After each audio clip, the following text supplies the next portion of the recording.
नमस्कार मित्रों, जय माता दी। स्वागत है आप सभी का हमारे YouTube चैनल में।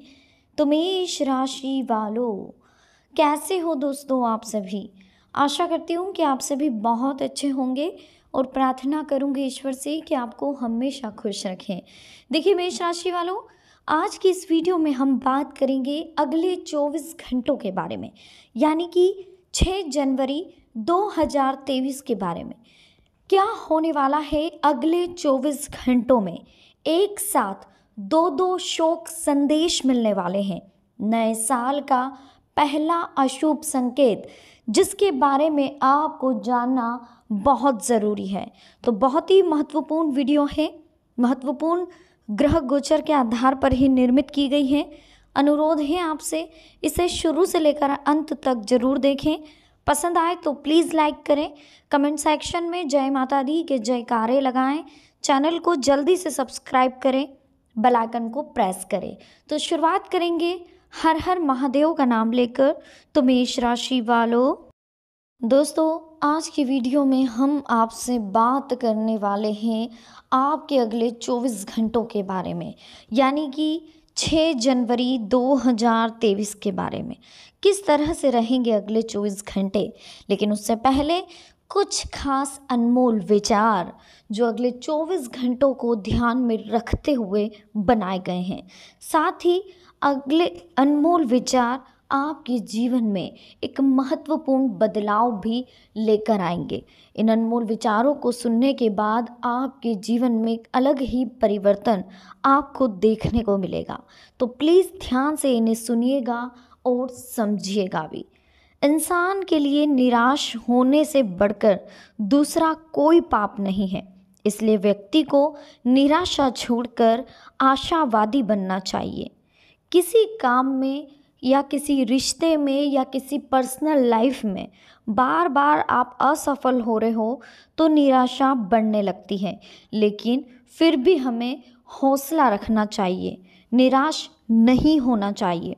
असफलता के बाद निराश ना होना ही सफलता का मूल मंत्र है। आशाएं व्यक्ति को उपलब्धि की ओर ले जाती है। आशावादी व्यक्ति के लिए कोई भी काम मुश्किल नहीं होता है। एकाग्रता वह कला है, यानी कि कंसंट्रेशन वो आर्ट है जिसकी हेल्प से आपको सक्सेस और शांति दोनों मिलती है। कर्म, भक्ति, ज्ञान और योग तभी सिद्ध होते हैं। देखिए, आप कर्म जब तक कंसंट्रेशन से नहीं करोगे, भक्ति जब तक कंसंट्रेशन से नहीं करोगे, तब तक ज्ञान, योग, ये सभी चीज़ों में जब तक आप कंसंट्रेशन नहीं करोगे ये सिद्ध नहीं होंगे। अगर कंसंट्रेशन ही नहीं है तो ऐसी भक्ति, ऐसा कर्म, ऐसा ज्ञान और ऐसा योग का क्या महत्व, जो आप सिर्फ देख रहे हो, सुन रहे हो, कंसंट्रेशन से समझ ही नहीं रहे हो, तो उस चीज़ का कोई सेंस नहीं होता। कभी कभी हमारे सामने कुछ ऐसे काम आ जाते हैं जो शुरुआत में हमें असंभव लगते हैं। यहाँ तक कि जो लोग आशावादी होते हैं वे असंभव दिखने वाले कामों को भी पूरा कर देते हैं। आपको लग रहा है कि यार ये काम बहुत डिफ़िकल्ट है, हमसे नहीं होगा, कैसे होगा, क्या होगा, लेकिन जब आप ईश्वर के ऊपर सब छोड़ देते हो, जब आपको पता होता है कि आपकी नैया का जो मेन सारथी है वो ईश्वर है, तो सब कुछ पार लग सकता है, सब कुछ संभव हो सकता है। ठीक है, आशा एक दवा की तरह है, निराशा की बीमारी को ठीक कर देती है। कोई बीमार व्यक्ति अगर आशावादी है तो बीमारी में भी उसका जीवन उसे बोझिल नहीं लगता। जैसे मान लीजिए कभी कभार क्या होता है, एग्जाम्पल मैं देती हूँ आपको। कभी कभी क्या होता है, हमें जिस डॉक्टर पर विश्वास होता है, हम उस डॉक्टर के पास अगर जा रहे हैं और वो अगर हमें पानी वाला इंजेक्शन भी लगा दे तो हम सही हो जाते हैं, क्योंकि हमें एक पॉजिटिविटी आ जाती है कि हम डॉक्टर के पास दिखा कर के आ गए, अब उन्होंने हमें जो टैबलेट दी उससे हम सही हो जाएंगे। मतलब 20% तो हम खुद प्रिपेयर हो जाते हैं कि हम सही हो जाएंगे, बाकी का 60% जो वर्क करती है वो टैबलेट करती है। उस टैबलेट को लेने के बाद फिर 20% आप ग्रो करते हो, फिर आप हंसते हो, खेलते हो, आप खुद पर ध्यान देने लगते हो। तो कहीं ना कहीं 40% आप खुद पर ध्यान देने लगते हो। यही कार्य अगर आप डॉक्टर के पास जाने से पहले करते तो धीरे धीरे आप में इम्प्रूवमेंट आ जाता। लेकिन प्रॉब्लम यही है दोस्तों कि हम आशावादी नहीं होते, हम खुद से आशा नहीं रखते हैं, इस वजह से ये प्रॉब्लम हमें देखने को मिलती है।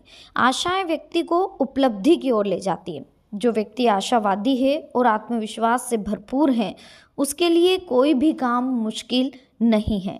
असफल होने के बाद भी निराशा न होना ही सफलता का मूल मंत्र है। उत्साह व्यक्ति को कर्मों के लिए प्रेरित करता है और उत्साह से ही काम पूरे होते हैं। इतना ध्यान रखिए कि ऐसे लोग हमेशा परेशान रहते हैं जो खुद से ज़्यादा दूसरों के काम पर ध्यान देते हैं।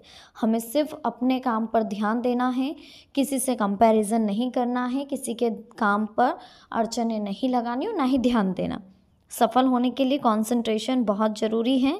जो लोग भटके हुए मन के साथ काम करते हैं वे पूरे जीवन में कभी भी सफलता हासिल नहीं कर सकते। आपको कंसंट्रेशन रखना बहुत ज़रूरी है। अगर एकाग्रता नहीं होगी, आपका ध्यान एक जगह केंद्रित नहीं होगा, आप जब तक जो काम कर रहे हो उसी में अगर आपका ध्यान नहीं है तो आप लाइफ में सफलता हासिल नहीं कर सकते। देखिए, इसकी मदद से आप क्रोध को भी शांत कर सकते हो, आपके विचारों को भी पवित्र कर सकते हो और पॉजिटिव भी हो सकते हो। कंसंट्रेशन से कल्पना शक्ति भी स्पष्ट होती है। जिस व्यक्ति का मन एकाग्र होता है वह स्थिरता के साथ काम कर पाता है, और जो व्यक्ति सकारात्मक है उसका मन ऑलरेडी एकाग्र होता है। इसलिए सबसे पहले तो आपको पॉजिटिव होना होगा। पॉजिटिव मन को कंसंट्रेशन में लाना बहुत आसान होता है, अन्यथा बहुत प्रॉब्लम आती है। चलिए अब अगले 24 घंटों की अगर बात करें, देख लेते हैं क्या होने वाला है। तो 2 शोक संदेश मिलने वाले हैं, टेंशन ना ले। ये कोई दूर के रिश्तेदार हो सकते हैं, या कोई बहुत पुराना पड़ोसी हो सकता है, या कोई ऐसा व्यक्ति हो सकता है जिससे भी कुछ दिनों में आप मिले हों। खैर कोई भारी रिलेशन नहीं होगा आपका, लेकिन फिर भी 2 शोक संदेश आपको आसपास के कहीं से मिलेंगे जिन्हें सुन करके आपको शोक लग सकता है। स्थान परिवर्तन को लेकर थोड़ा तनाव है, आप नहीं चाहते हैं जॉब में चेंजेस करना या स्थान परिवर्तन, लेकिन हो सकता है कि हो जाए तो उससे थोड़ा सा आपको प्रॉब्लम आएगी, लेकिन वो आपके लिए बहुत बेस्ट रहेगा। अपने करीबी लोगों के साथ मधुरता से सामंजस्य बनाकर रखें, समस्या काफ़ी हद तक सोल्व हो जाएगी। ये समय फिलहाल धैर्य और संयम रखने का है। अगर आपने रख लिया तो जीवन में आप सफलता हासिल कर लेंगे। जल्दबाजी में किसी से कोई भी वादा ना करें। ध्यान रखें कि भावनाओं में बहकर कुछ निर्णय गलत भी हो सकते हैं। संतान की पढ़ाई व करियर से संबंधित कार्यों में खर्चों की अधिकता है। कोई पुरानी नकारात्मक बात आपको याद आएगी जिससे मन आपका उदास रहेगा। आय की अपेक्षा खर्चों की अधिकता रहेगी जिस वजह से चिंता रहेगी। लेन देन के मामलों में सावधानी रखें।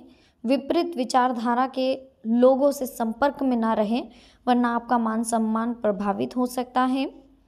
परिस्थितियों में कुछ प्रतिकूलता दोपहर बाद आएगी, लेकिन लेन देन संबंधी कार्यों में सावधानी बरतें। दूसरों के मामलों में हस्तक्षेप ना करें।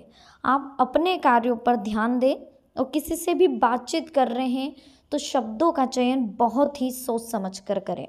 वाहन अथवा किसी महंगे उपकरण के खराब होने से बहुत बड़ा खर्चा सामने आएगा। जल्दबाजी और भावुकता में कभी भी कोई भी निर्णय ना लें, इस बात का ध्यान रखें।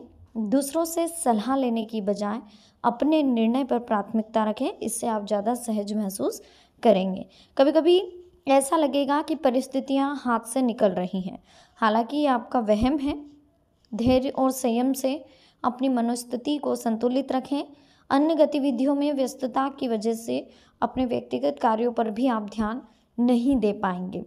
किसी भी मुश्किल समय में घबराने की बजाय उसका समाधान ढूंढने की कोशिश करें, तो आप जल्द ही उचित नतीजे पर पहुंच पाएंगे।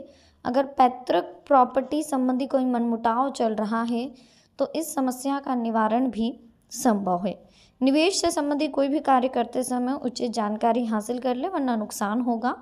कोई नकारात्मक बात आपकी मानसिक स्थिति को विचलित करेगी, इसलिए अपना मनोबल मजबूत बना करके रखें। जो होता है अच्छे के लिए होता है, जो होगा अच्छे के लिए होगा। इस चीज़ को अगर आप ध्यान रखेंगे तो प्रॉब्लम नहीं आनी है। अचानक कोई अगर खर्चा आ रहा है तो परेशान ना हो, वाद विवाद में ना पड़े। इतना ध्यान रखें कि दूसरों के व्यक्तिगत मामलों से आप खुद को दूर ही रखें। इस समय अपनी भावनाओं पर काबू रखें। किसी भी तरह का लेन देन करना नुकसानदायक है। खासतौर पर भाइयों के साथ किसी भी तरह के विवाद में ना पड़े, वरना संबंध बिगड़ सकते हैं। कोई भी चीज़ खरीदें, ध्यान रखें पक्के बिल का प्रयोग करें, भविष्य में कुछ परेशानी आएगी वरना। और समय ज़्यादा बर्बाद ना करें, बिजनेस में भरपूर समय दें। तो दोस्तों वीडियो कैसी लगी, पसंद आई हो लाइक करें, चैनल को सब्सक्राइब करें, बेल आइकन को प्रेस करें। मिलते हैं नेक्स्ट वीडियो में। अभी के लिए आप सभी को बहुत बहुत धन्यवाद। जय माता दी, हर हर महादेव।